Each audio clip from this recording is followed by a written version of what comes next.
I keep running through my head right now, like the difference in the conversation of what was the high or low versus what price levels or what price area traded the most volume. Like, where was the biggest commitment made versus what was the high and low? Because, like you said, everybody's been trained to to use the previous high or low or whatnot, and not really even looking at all or considering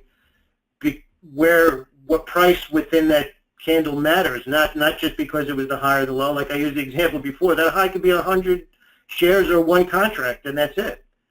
And like I'm obviously physically visualizing right now a volume, your terminology, volume cluster. That's a major difference from a random high or low that could have been one trade, and giving it massive significance. That's the part that's really got me the most tongue-tied right now. How much significance we give the high or low without knowing if anybody actually committed real money there.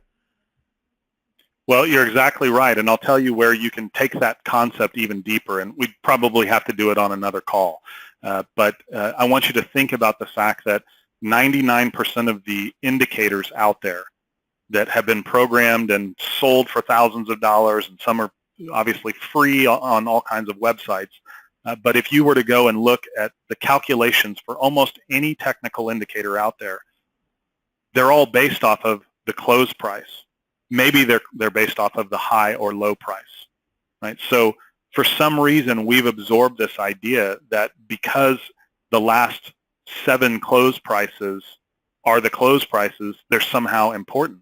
But in reality, it's just some point in time, right? It doesn't mean anything. It's not where there was a huge concentration or a breakout or a huge struggle. It just happens to be some point on the chart that we've decided, because we manage things in time, that at that moment in time it was important.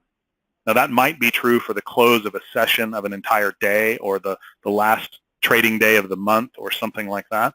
But realistically in intraday trading, what difference does it make that after 5 minutes this particular spot had one trade take place, where if 10 price levels away there were 1 million trades that took place? That would be more important to me. And those are the kinds of things that we see in OFA that most people, I would say that's the biggest learning moment for people, is that the singular point in time really doesn't make any difference. And that's why we try and treat everything as an event. You'll hear me say that in a lot of the videos, that we're looking at an event. And to me, an event can be described as a range, a swing, a reversal. These are all things that I can't define by time. I can't tell you that because there was a 5-minute period or 7 5-minute periods, that was an event. That's just me stretching across some period of time. But visually, I can look at this and say, this was an entire range. This event might be important. And I can take that information and I can draw more out of it by saying, well, look, when we broke the highs of where all of the important volume was, when we broke those highs, this event is what really mattered. It didn't matter whether it was the close of a 5-minute period. It mattered that we actually saw the event transition into something different. So we went from a range to a swing. So what was that indicator you just popped on there? That's the volume for that window that you drew? Yeah, so what we like to think of in terms of OFA, how we like to think of things are that you need to have kind of a wide angle lens. And then you want to get that a little bit more focused and drilled down. And then obviously we want to drill things all the way down to, as I showed you before, the volume in the chart that are all these little numbers, and it becomes a lot of detail. So when we're looking at a wider scope, we can put any number of these periods together. So we used the example earlier that this transition where the buyers came up and they couldn't get out of here. And let me just zoom in on this so that we're not, I know it's very easy to get lost in a lot of other things on the chart. The buyers tried to come out of the top of this range and they couldn't, and the sellers came back in and drove across. This concentration of selling effort, this is a very natural, think about, and I don't know what your technical background in terms of trading is, but you have things like Elliott wave and people that do ABC waves.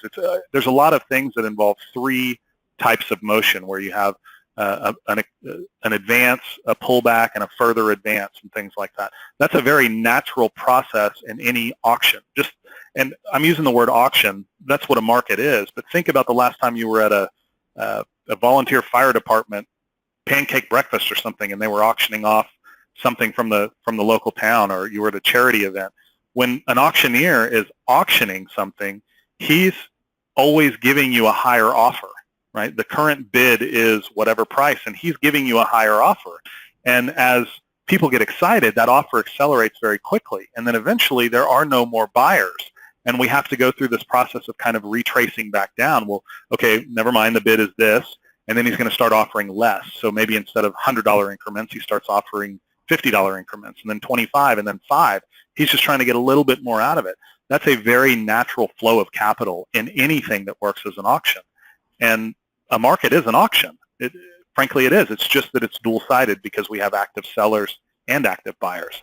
So when we see this effort by the buyer to try and make that continuation, and then it has to retrace and get back down, and then the follow-through is the same, where they try one more time. The auctioneer is saying, one more time, come on, this is for a really important cause, and maybe brings in a couple more buyers, but then all of a sudden that breaks off, and we see the follow-through the other way. Well, when we see this type of thing where we can trace this volume, there was an effort up, and then a move down, and then another effort to try and get through, and then a forceful move down. Rather than looking at these as two individual periods, well, why don't we just put them together and see how all that came together? And look at that. For the two periods, what this is showing us is the concentration of volume. This is a histogram of all of the volume that took place. And so if 100% of the volume took place across all of these prices, this was the price with the most. This is what we call the point of control. And everything that's outlined in red is showing you where the highest concentration of volume was. And then we have all of these outlier prices where, shoot, there was no volume here. There's nothing. If you look at this compared to this, there's almost no volume there. So this is where we would have needed the sellers to follow through, and they didn't. Just like up here, the buyer did follow through. Well, for us to see this and know this, that these two periods can be combined, because, again, charts are broken up into time or ticks or volume or price movement, but we can't isolate everything down into these individual periods and expect to get the whole picture. So for me, the more wide-angle lens of this is seeing that whole move from top to bottom. And I would venture to say that if we included the prior one that had the buyers, look, there's still tremendous more activity at the top of this than there is at the bottom, even with the buying effort down here. So this is very top-heavy with sellers that are trying to drive through that can't. And so when we see the effort really clear, that concentration across 3 periods, this is a high that was made, we can see that the buyers have indeed driven through something significant. It's not just one blip on a screen. So we always like to take the approach that if you have the ability to combine things together and view something as an event, and that's what the profile tools do, then you can get the exact same information in a single period by looking at the clusters, or you can even add more colors than this on here. I try to keep my charts very simple, and then drill that even further down into the actual volume information, where again, we're going through that classification process and seeing, here's all this heavy selling effort, and the sellers made one more shot here, didn't they? You can see the prints that came in on the bid side. These were sellers that were trying to stop it, and where? Same place that they did before. Exact same place. In fact, the point of control. And when they did that, they were able to drop it back just a little bit. But where did they drop it back to? Well, even though it's neutral, note the concentration of buyers here. We have 3 levels of buyers basically taking out the offer. And then there's this little cluster away from it. We move up away, but the sellers came in, pushed it back down, and then here is the buyer really engaging and drilling through that. So wide angle, narrow into a period, and then tick by tick. And when we start looking at things tick by tick, that really takes it down into a granular level that, frankly, without a chart like this, you just can't see. That chart with the histogram is an amazing final piece to what you've discussed so far today, because, again, I'm visualizing it the way I'm doing it right now, and how different a single vertical volume candle with, it's only telling me what it traded during that bar. It's not telling me at all where it traded. What a difference. Exactly. Wow. All right, DB, I appreciate your time. Thanks very much. This is going to be fun. Well, I'm glad you're engaging the process. To me, that's the most important thing is when you see something new, if it's interesting, you have to find something deep inside of it that you find profound. And if you don't, you're probably just going to wander off and go on to the next thing.